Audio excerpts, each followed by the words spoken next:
we are back with episode or game 4 as we're taking a look at our recruiting phase, seeing if we can pick up some big players throughout this scouting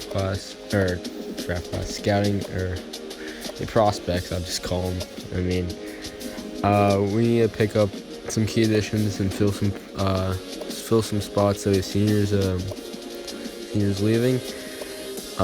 So this is what we're doing. We're trying to get this middle linebacker.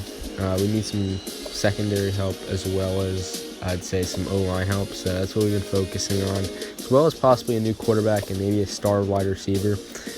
Two big playmakers may be crucial in how good we become. And this week we're taking on Florida State. You can see their team, not that bad. I believe they might be ranked ahead of us. We'll see in a second. But pretty good team. Defense is pretty solid, and offense is not that bad. Good QB running back combo.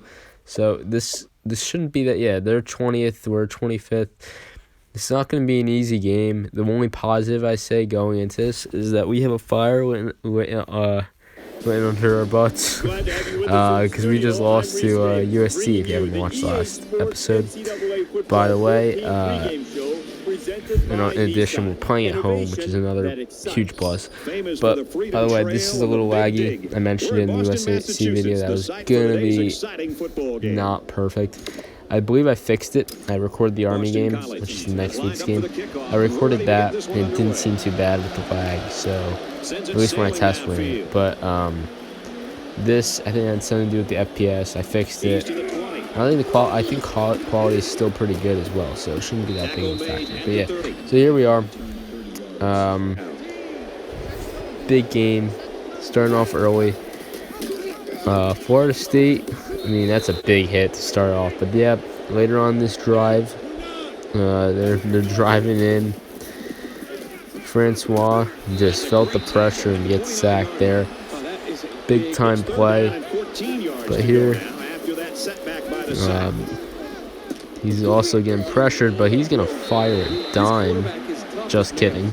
And he misses, and they're going to go for the field goal, and they do indeed make it.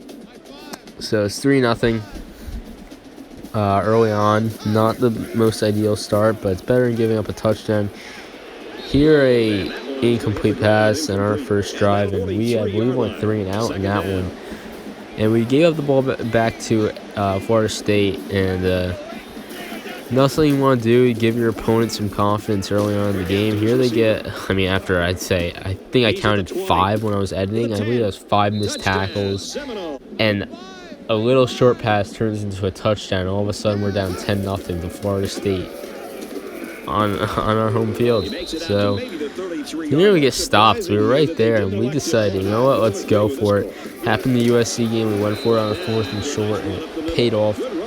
Sparked a little rally in us, and hopefully that's what's going to happen here as A.J. Dillon does convert there. Next up, another 3rd and long. We can't really get anything going early on. And a big-time pass, though, from Anthony Brown as Sweeney gets a big completion to get us into their half and convert on that 3rd and long. Later on, a big throw from Brown, continuing this drive, and the Eagles are all of a sudden within the red zone, looking to convert and make it a 3-point game. They get the touchdown, so Dillon does, in fact, break through.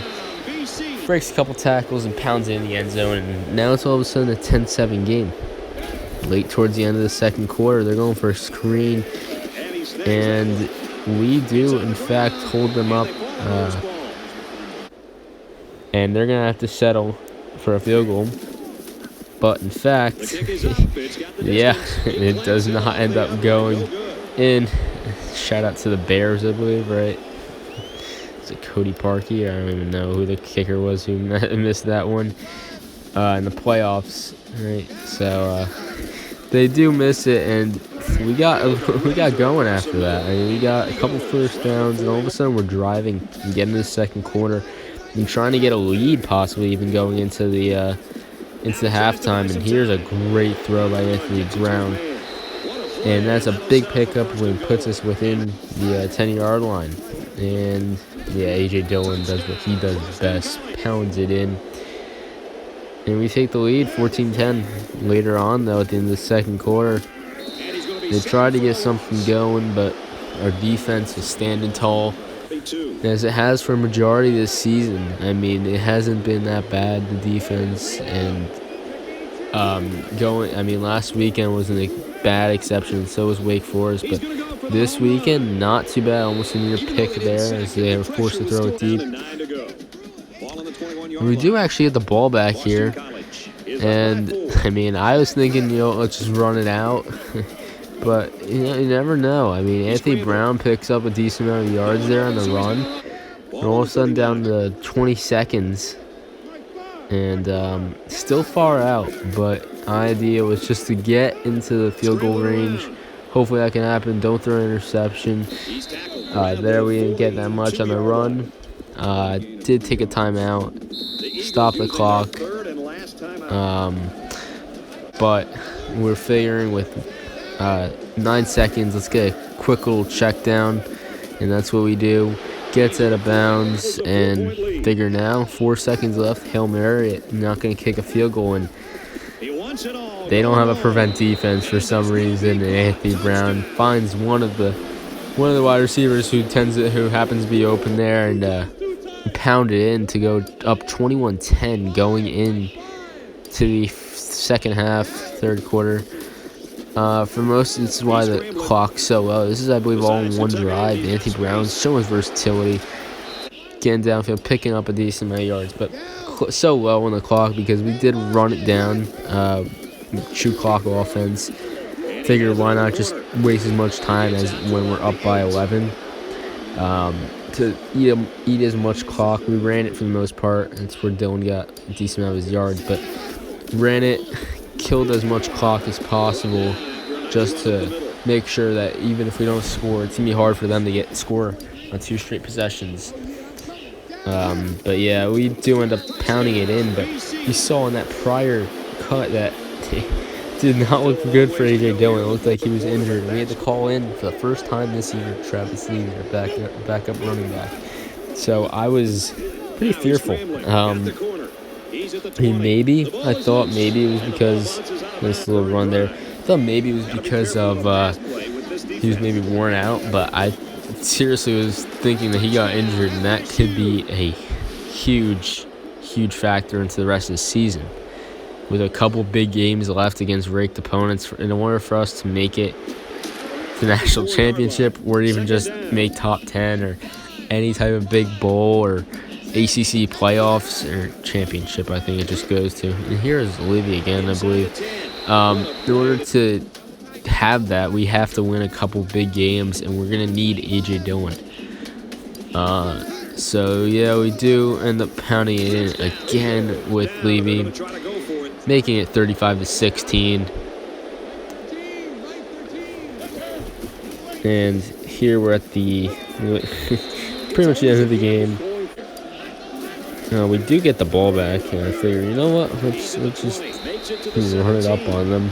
They're gonna allow us to score. Why not just power stats? So that's what we do. We keep feeding Levy. He's just a tank, man. He is just a tank. As for a replacement of A.J. Dillon, I mean, he was pretty good. So that ends up being the final. We do come out victorious, 42-16. You see some stats. Brown was okay, decent amount of yardage, made a couple nice throws. Rushing, obviously, A.J. Dillon hit 100 perfectly. And combined, we had over 200 rushing yards. Receiving, yeah, we weren't that bad. Receiving-wise, defense, as I said, played very good. Solo tackles, 11 from that cornerback. But yeah, very dominant performance. I'd say we... Excuse me.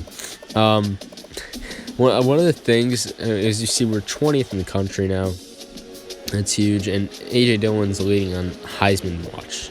But one of the things I want to talk about as we conclude this video is that we've got to come out better the first half. Didn't happen against Florida State until the end of the first half, but Here's a look at the division. As you can see from the standings, we're gonna have to win our next game against our game against Clemson this year in order to advance to ACC championship or even the national championship. That's pretty much gonna be it. Next game we're gonna be taking on Army in a big non-league game to be as a tuner before we play Clemson in the following week. I'll see you boys.